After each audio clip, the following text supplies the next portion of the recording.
Bismillahirrahmanirrahim. Assalamualaikum warahmatullahi wabarakatuh.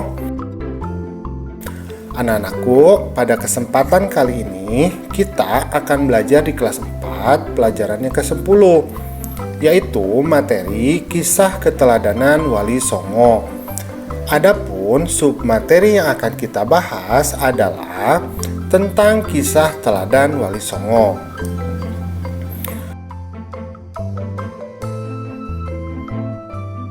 Nah, mengingatkan saja ya, bagi kamu yang belum subscribe, silahkan subscribe dulu.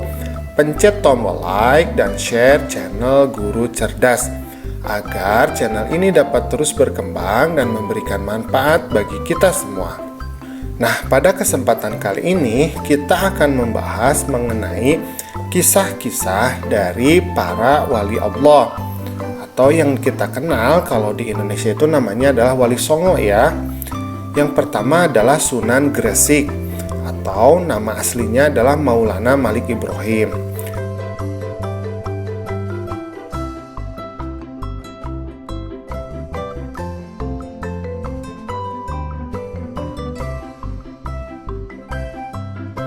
Nah, Maulana Malik Ibrahim ini disebut juga sebagai Sunan Gresik atau Sunan Tandes.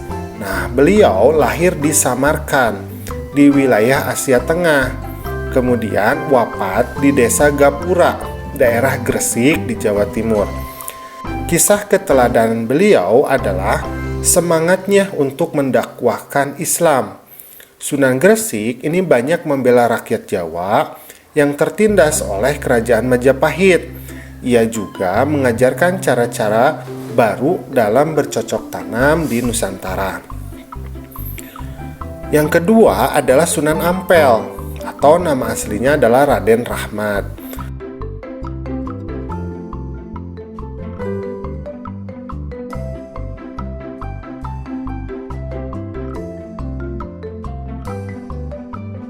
Sunan Ampel atau Raden Rahmat dianggap sebagai sesepuh oleh para wali lainnya. Makam Sunan Ampel ini terletak di dekat Masjid Ampel, yaitu di Surabaya.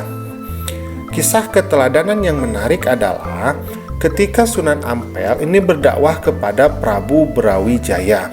Meskipun akhirnya tidak memeluk agama Islam, Prabu Brawijaya ini sangat terkesan dengan ajaran agama Islam sebagai ajaran budi pekerti yang mulia. Sunan Ampel mengajarkan falsafah Mohlimo atau 5M. Yang dimaksud dengan mohlimo adalah tidak mau melakukan 5 perbuatan tercela, yaitu bermain judi, bermabuk-mabukan, mencuri, menghisap candu atau ganja, kemudian berzina. Nah, yang ketiga adalah Sunan Bonang, atau nama aslinya adalah Mahdum Ibrahim.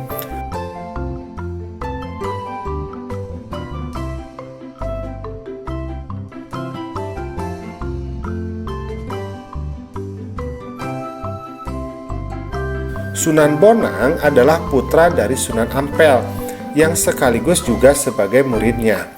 Ia wafat pada tahun 1525. Kisah keteladanannya adalah cara berdakwahnya yang sangat bijaksana. Sunan Bonang ini sering menggunakan kesenian rakyat untuk menarik simpati masyarakat. Ia memasukkan alat musik bonang pada seperangkat alat musik gamelan. Oleh karena itu, ia dikenal dengan sebutan Sunan Bonang. Nah, Sunan Bonang juga mengubah suluk wijil dan tembang tombo ati. Kemudian yang keempat adalah Sunan Derajat.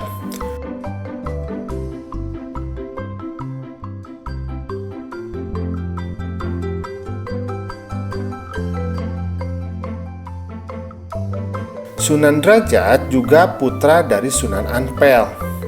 Ia diperkirakan wafat pada tahun 1522. Pesantren Sunan Derajat ini dijalankan di Desa Derajat, yaitu di Kecamatan Paciran, Lamongan, Jawa Timur. Kisah keteladanannya adalah cara dakwahnya yang menekankan keteladanan dalam hal perilaku yang terpuji, kedermawanan, kerja keras, dan peningkatan kemakmuran masyarakat sebagai pengamalan agama Islam. Sunan Derajat juga berdakwah melalui kesenian. Tembang Macapat Pangkur disebut sebagai ciptaannya. Kemudian yang kelima adalah Sunan Kudus.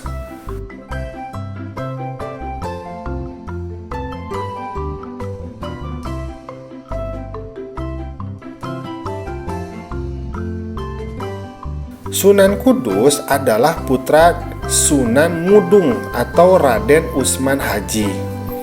Ia memiliki peran yang besar dalam pemerintahan Kesultanan Demak. Ia menduduki posisi sebagai panglima perang, penasehat dari Sultan Demak, dan juga sebagai hakim peradilan negara. Sunan Kudus banyak berdakwah di kalangan kaum penguasa atau para priai Jawa. Di antara yang pernah menjadi muridnya adalah Sunan Prawata, yaitu penguasa Demak, dan Arya Penangsang, Adipati Jipang Panolan. Salah satu peninggalannya yang terkenal adalah Masjid Menara Kudus. Sunan Kudus ini wafat pada tahun 1550. Kemudian yang keenam adalah Sunan Giri.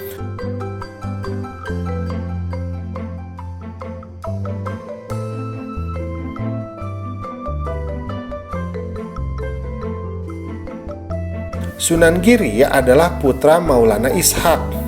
Ia termasuk murid Sunan Ampel dan seperguruan dengan Sunan Bonang. Salah satu keturunannya adalah Sunan Giri Prapen yang menyebarkan agama Islam ke wilayah Lombok dan Bima. Sunan Giri sangat berjasa dalam mendakwahkan Islam di Jawa, bahkan sampai ke wilayah timur Indonesia. Ia pernah menjadi hakim dalam perkara Syekh Siti Jenar. Ia pun juga berdakwah melalui kesenian. Tembang Islami untuk dolanan anak-anak diciptakannya, seperti jamuran, jitungan, dan delikan. Nomor ketujuh adalah Sunan Kalijaga atau nama aslinya adalah Raden Said.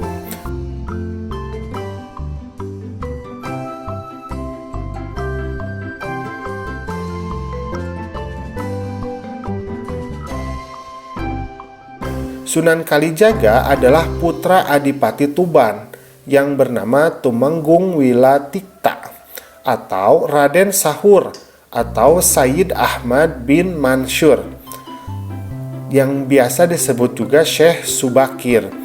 Ia adalah murid dari Sunan Bonang.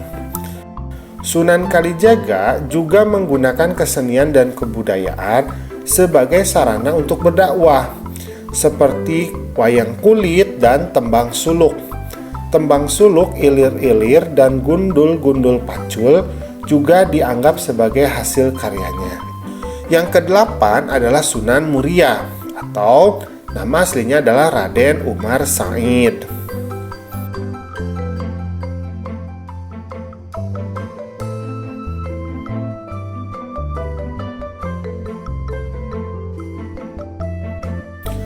Sunan Muria atau Raden Umar Said adalah putra Sunan Kalijaga.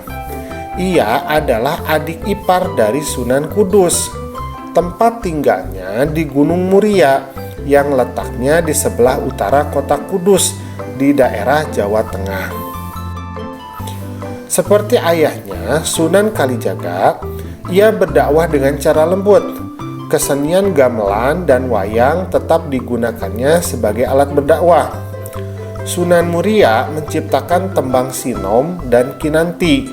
Sasaran dakwahnya yaitu para pedagang, nelayan, pelaut, dan rakyat jelata. Nah, yang kesembilan adalah Sunan Gunung Jati atau yang memiliki nama asli adalah Syarif Hidayatullah.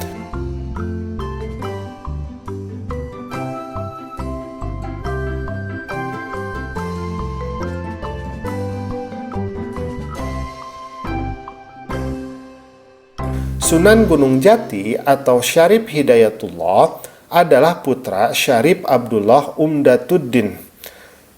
Beliau berjasa untuk mengembangkan Cirebon sebagai pusat dakwah dan pemerintahannya yang kemudian menjadi Kesultanan Cirebon. Anaknya yang bernama Maulana Hasanuddin juga berhasil mengembangkan kekuasaan dan menyebarkan agama Islam di Banten, sehingga kemudian menjadi Kesultanan Banten. Sunan Gunung Jati memberikan keteladanan yang baik dalam bekerja. Ia sering ikut bermusyawarah dengan para wali lainnya di Masjid Demak.